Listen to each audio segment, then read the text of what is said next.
रामचरितमानस को लेकर विवाद अभी थम नहीं रहा। इस बीच अखिलेश यादव मंदिर मंदिर मत्था टेक रहे हैं।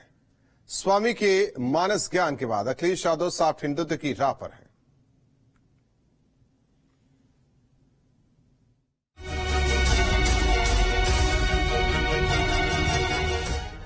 पहले मानस का अपमान, अब हिंदुत्व के सहारे कमान।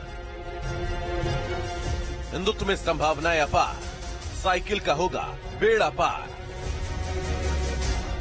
जी हां, एसपी अध्यक्ष अखिलेश यादव इन दिनों सॉफ्ट हिंदुत्व की राह पर हैं।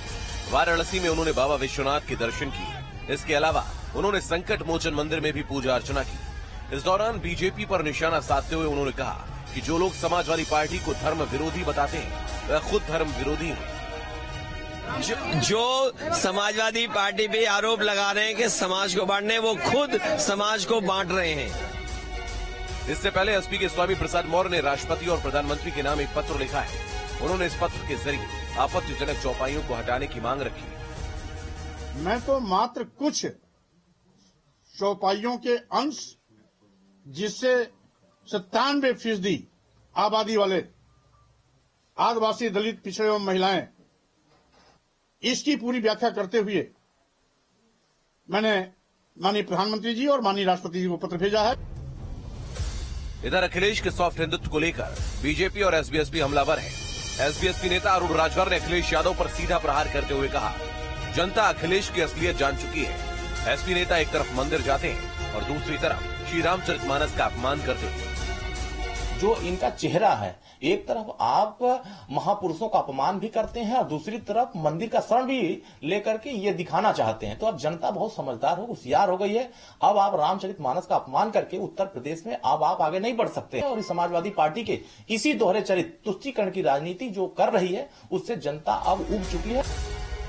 श्री रामचरितमानस को लेकर बहुत लंबी और 5000 साल पुरानी लड़ाई बताने वाले अखिलेश यादव अब भगवान की शरण में है।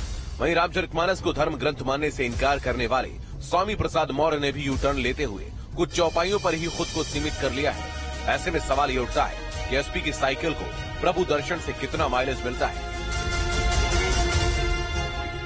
बहरहाल जो भी हो, राजनीति में हर कुछ जायज होता है, लेकिन कहीं न कहीं ये नुकसान हो सकता है जब दो नाव पर सवारी की जाती है। तो जनता इसे साफ देखती है और जो काशी में हो रहा है, जो राजधानी लखनऊ में हो रहा है, वो निश्चित तौर पर धर्म को लेकर के समाजवादी पार्टी के कई चेहरों को उजागर भी कर रहा है।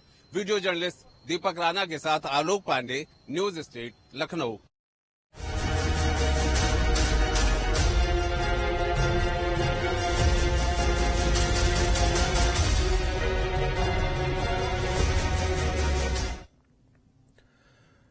लखनऊ में ग्लोबल इन्वेस्टर समिट हुई। हालांकि इसमें केंद्रीय मंत्री शामिल हुए। दूसरे दिन करीब 13 सत्रों में कई देशों के प्रतिनिधि भी पहुंचे। रुकते कुछ पलों के लिए लगातार खबरें जारी हैं।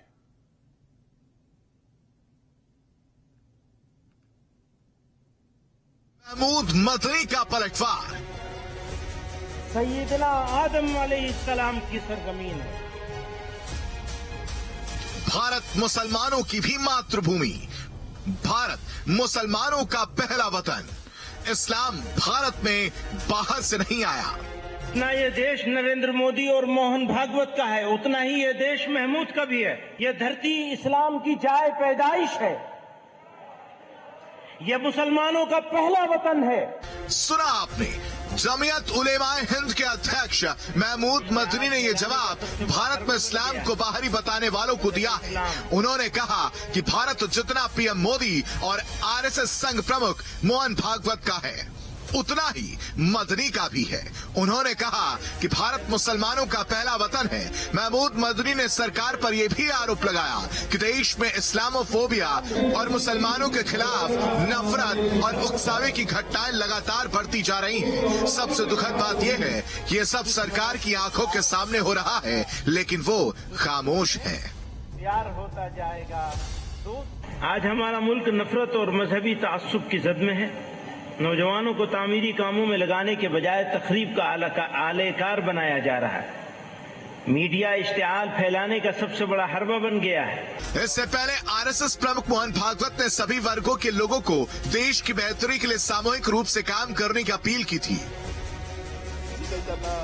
उन्होंने कहा था कि भारत को विश्व गुरु बनाने के लिए देश में सभी लोगों को सामूहिक रूप से काम करना होगा। जमीयत उलेमा हिंद के अध्यक्ष महमूद मदनी के आरोप बड़े हैं, लेकिन मुस्लिम धर्म गुरुओं पर बेवजह ही देश के मुसलमानों को भड़काने के आरोप लगते आए हैं। ऐसे में महमूद मदनी के दावों में कितनी सच्चाई है, ये बहस का विषय है। Team news state. और रुकते हैं कुछ पलों के लिए।